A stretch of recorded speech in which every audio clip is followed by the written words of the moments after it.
We're going to head over to Jefferson now, chatting with Adam Legge. Yeah, we've been talking this morning about the Alberta government preparing people for a tough budget, so what that could mean for Calgary and the business community. We'll ask you, Adam Legge, President and CEO of the Calgary Chamber of Commerce. Thanks for coming in. Appreciate it. Thanks for having me. Let's just start with your take on what you're hearing from the province. Obviously, an address from the finance minister to the chamber yesterday. What do you think the impact will be here? I think we're going to see a budget that has some pretty broad cuts. The minister was basically saying we are in a difficult financial situation. Albertans, get ready for a budget that is going to be less than pleasant. So I think he's preparing people for cuts in different areas that most Albertans are hoping won't come, but I think that need to happen.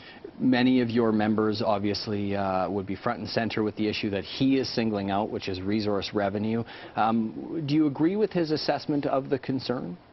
Absolutely. I think this is an issue that really boils down to market access. We have a whole bunch of commodity that is sitting in this province with really very little place to go. And until we get that access opened up, we're going to be stuck with pricing that is not at world pricing. Alberta producers and therefore the government are getting prices that are far below what you can get in international markets. Would you say that your members have been as taken off guard as we're hearing Minister Horner talk about in terms of how quickly this disparity happened?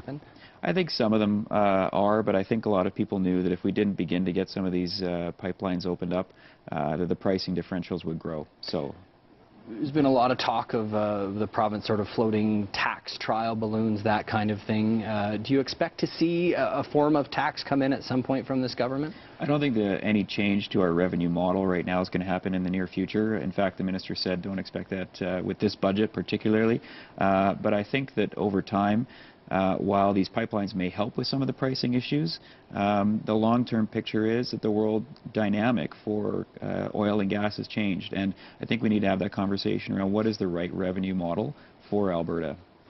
Some of the bigger issues for your members and the city, I guess more of the municipality in general this year?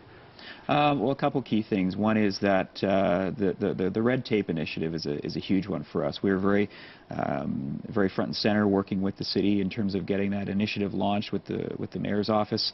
Also with the fact of the business tax, the consolidation between property and business tax. But we're still, while we have the lowest residential property tax in Canada, we're middle of the road for combined business and property tax.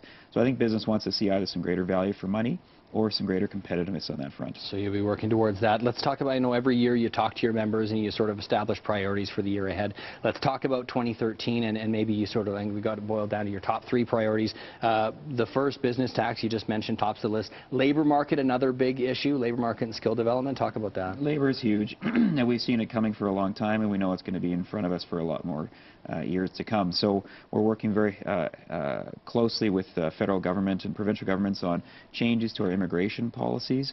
That's hugely important in terms of enabling companies to go to international markets and find other workers.